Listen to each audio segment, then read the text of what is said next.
Welcome to the 5th edition of Podagus, a podcast where we speak to the leaders of just about every kind of organization you can imagine in order to explore the impact of technology, both today and in the future. I'm your host, Delcie, the CEO of employee-owned Paragus Strategic IT, located in Hadley, Massachusetts, and serving the Pioneer Valley and beyond. With me today, I have Will Conklin. Will was raised and educated in southern Berkshire County before heading off to Halifax, Nova Scotia for 4 years, where he enrolled in the History of Science and Technology department at the University of King's College. He then returned home to Sheffield in 2005, completing his BA in History at the University of Massachusetts.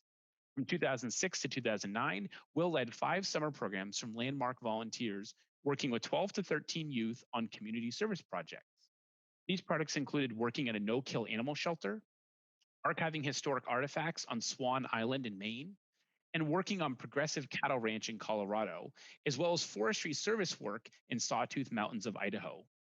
Will, his wife Amelia, and their daughter Vera run Skyview Farm and are 4th-generation stewards of that property. The farm produces pasture-raised meat, dairy, and native lumber products. Alongside farming and woods work, Will is the executive director of Greenagers, a local environmental youth organization. Greenagers' mission is youth working to strengthen the environment and our community.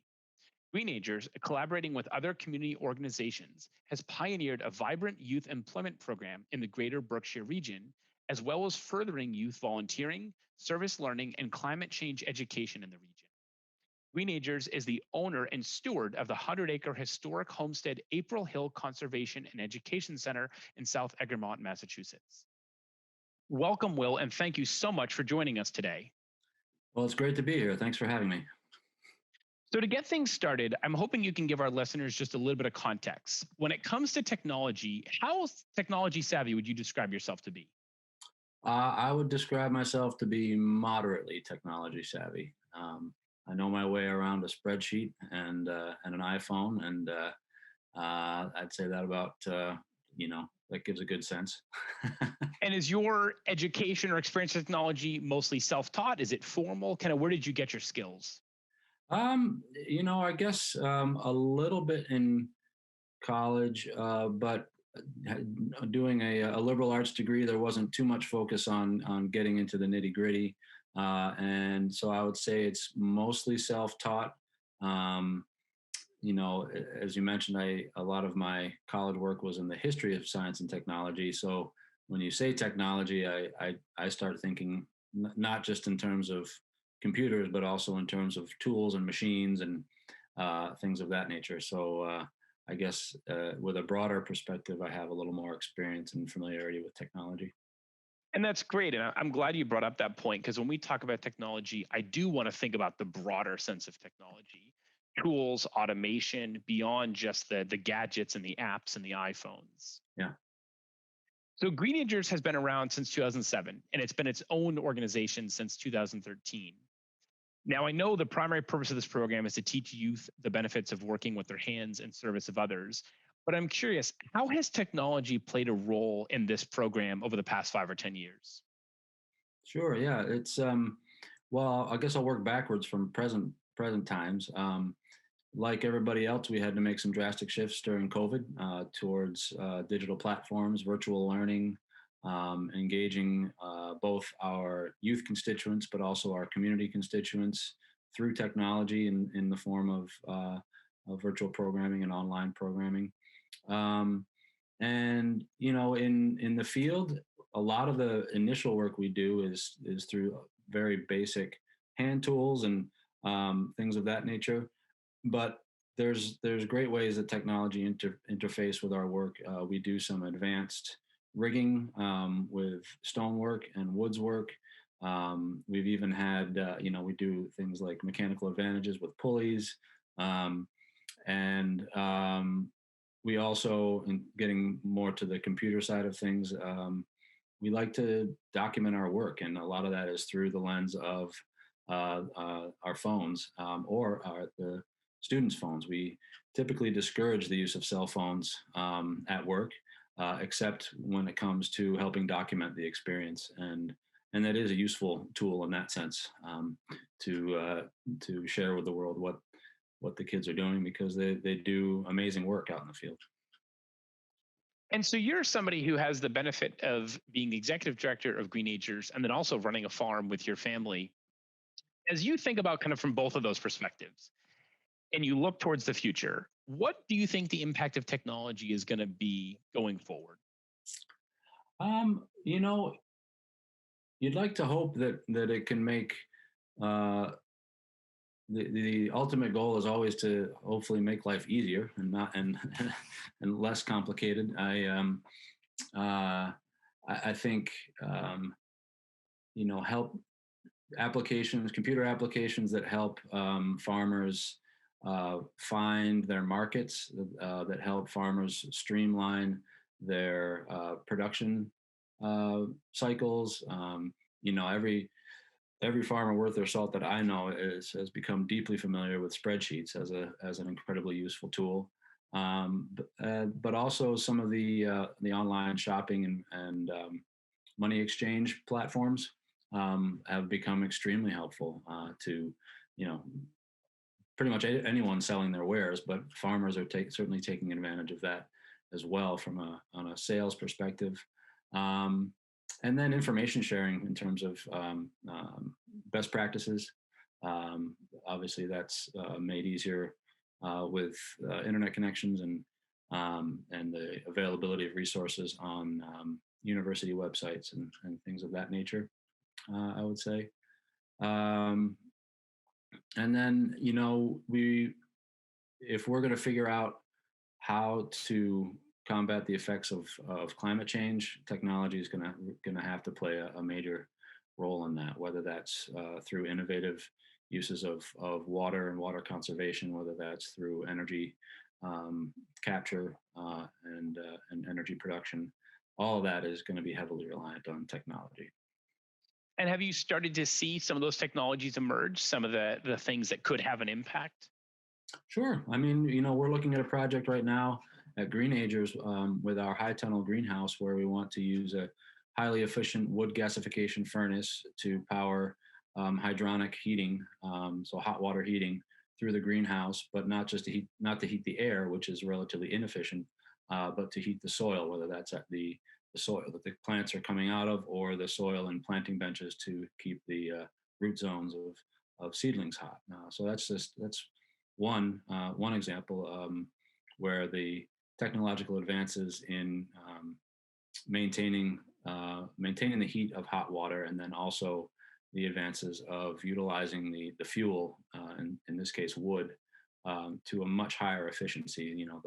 The wood gasification furnaces are achieving high 80, low 90% efficiency in terms of fuel usage, which is a hell of a lot cleaner than what they used to be. And usually when we think about technology, we often think about it coming from Silicon Valley. I'm Yeah. curious, where does this farm tech come from? Where does agro tech, where is it developed? Where is it launched? Where did that furnace come from? Well, I think, the idea of wood gasification has been around a while. I think the Scandinavian Nordic countries in Europe have pioneered a lot of that type of technology for sure. Um, I can't say who thought of it first, but you definitely see more models of furnaces and more adjunct pieces of technology to that kind of concept coming from Northern Europe for sure. And I don't know much about this world, so I'm genuinely just curious. I know that in the high tech world, when things come out of Silicon Valley, people care a lot about who invented it, what the patent is, who's getting licensing for it. Is that true in the agri-tech, farm tech, or is it more collaborative? Is it more kind of people working together? Um, I mean, I'm sure there are some proprietary pieces of that particular technology, but I would say in general, because farming and farmers have had to have ingenuity on a hyper local uh, um, status, that and a lot of it is really comes out of DIY. mentality and ethic that there probably is less proprietary pieces of it until you get to the industrial level. Once you get into industrial level production, whether that be dairy or anything else, then you're right back into some copyright, patent, all that kind of thing. Well, I say issues because one of the biggest things coming up right now is legislation around farmers wanting to be able to get the access codes to some of the computer chips in new tractors. The right to repair laws are very much talked about right now, and it's the same with. I heard a thing on the radio about computers where a fellow was saying that the microchip in a MacBook costs $5 to produce, and if you need it replaced, Apple's going to charge you $1,500 to do it, and so there's a lot of room in between the two for somebody to make a living. Yes, that's interesting. And so, as we kind of take a step further, and we think about where could disruption come from, is there a technology that you've either had your eye on or that you heard about that could be disruptive, either to the Greenager side, to your own farm, both? Disruptive in a good way or bad way? Either. So yeah, I'd love to hear both sides of that coin. Sure. I mean, I'd say in the thing in a bad way, the things that come to mind are technologies that that try to limit access to ideas that should be widespread, and the biggest and best example of that, to my mind, would be the Monsanto seed patenting idea. The capability and right to save seed and breed area-specific hybrids and that kind of thing should definitely, to my mind, not be a patentable endeavor. And on the good side, I think I can't think of a specific example necessarily, but just as people need to respond to climate change in particular, you do see certain technologies coming around that are kind of applicable to the medium size farm. And that would apply to our farm or the farm we're doing at Greenagers, where you have technology like a BCS rototiller that is something that a small scale farmer can afford, but that really allows increased production and things of that nature that are really aimed at that middle of the road size business, because we have seen the breakdown of long and broad supply chains, and so I think we're going to see a lot more development of tools and technology that don't rely on such a complex supply chain. And are there technologies that exist at the enterprise scale that just aren't cost effective at your scale that you would hope may someday become cost effective, whether that be monitors or sensors or even robots? Are there things that would make that small scale farmer more appealing? Yeah, it's interesting. Like my mind goes to robotic milkers, where the smallest farm that I've seen with a robotic milker is they milk about, I think, 80 or 90 cows. And I don't think I think they went, that's a $500,000 investment or more.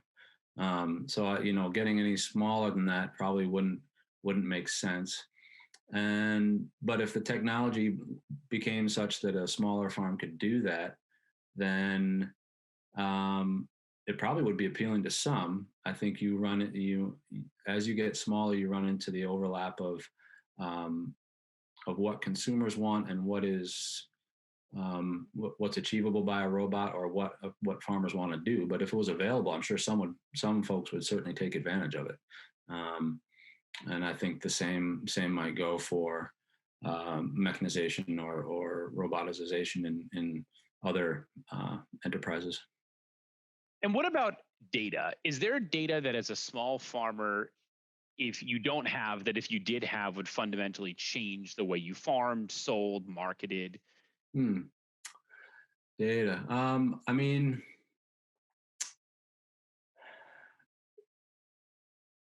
I think some of I think of, for example, a tool that the Cornell extension has on their site about, it's a calculator that helps you figure out exactly how much it costs to produce meat.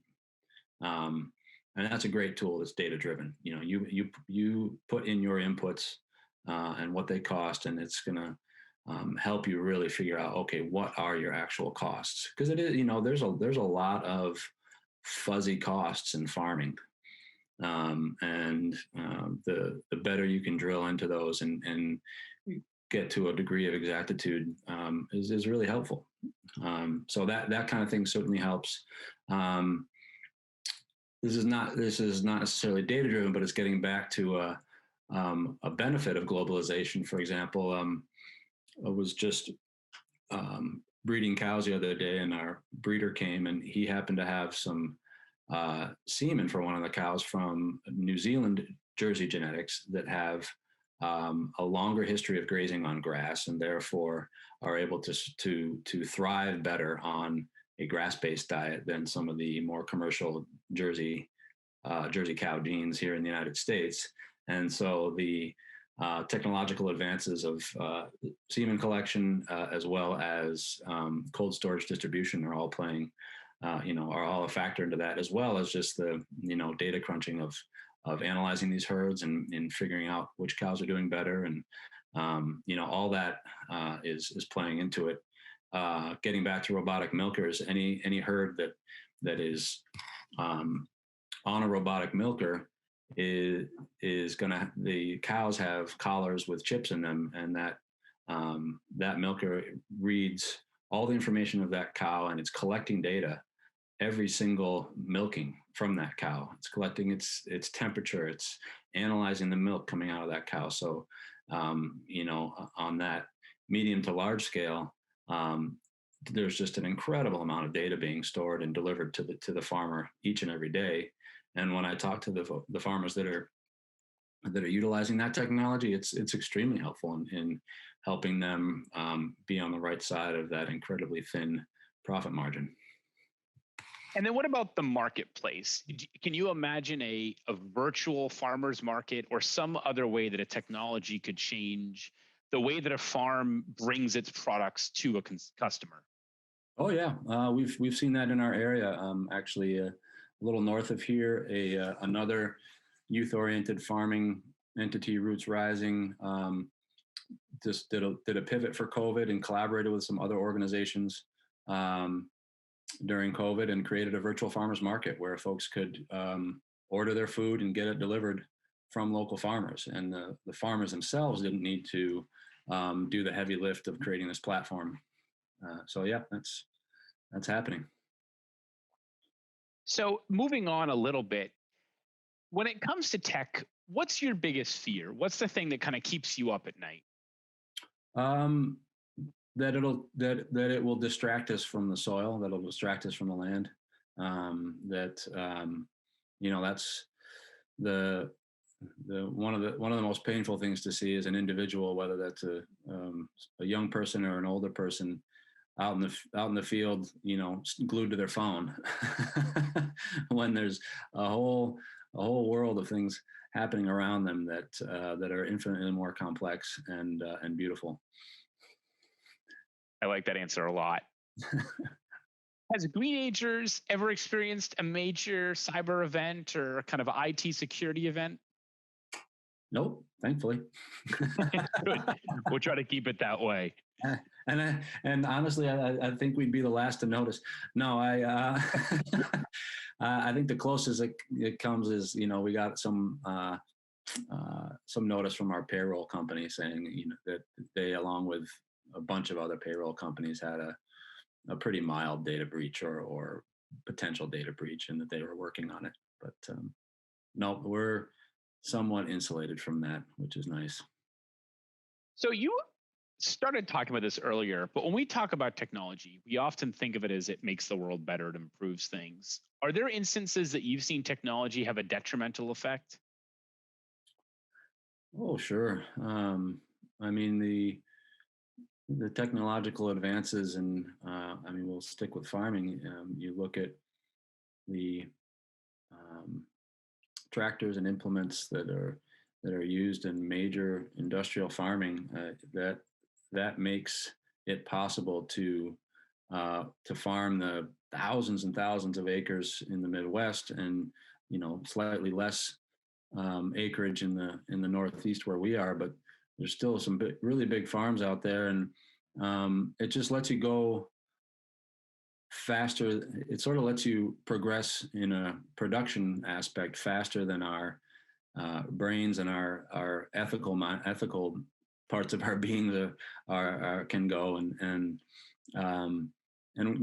we try to play catch up, but the damage often takes so long to repair that we get ahead of ourselves, and that's the destruction that we're facing with some of our climate change. If we don't get into better soil conservation practices, we're going to see another dust bowl or something similar. So that in a general sense, I would say is what I see. Yeah, I think that's very valid. So, as the executive director of a very successful and important organization, and also as a farmer yourself, what do you do to keep up with everything that's happening in the technology space?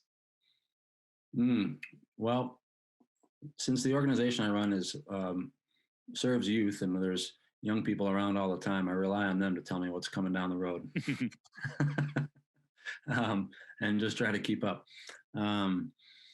Yeah, there's definitely certain pieces of technological advance that I get excited about. There's some fascinating apps that come out to help you do this or that, and so it's I think it's important to not take a total Luddite approach to things, and but just keep the lenses on that help discern between what's useful and what is going to benefit not just you, but the people around you, the community around you. Keeping that perspective, not just on the individual, but I'd say particularly the community. And because if you start looking bigger than that, then if you think it's something, a piece of technology is going to be able to benefit many, many thousands in terms of on a production level, then it's probably too big. That wouldn't apply necessarily to things that may help achieve, say, diversity and equity across a culture, or that may help achieve big changes in how we're treating the ecosystem. But in terms of agricultural practices, that's where I would draw the line. Well, that makes a lot of sense. So before I let you go, we're going to switch over to our segment that we call Fast Questions from Flat Delcie.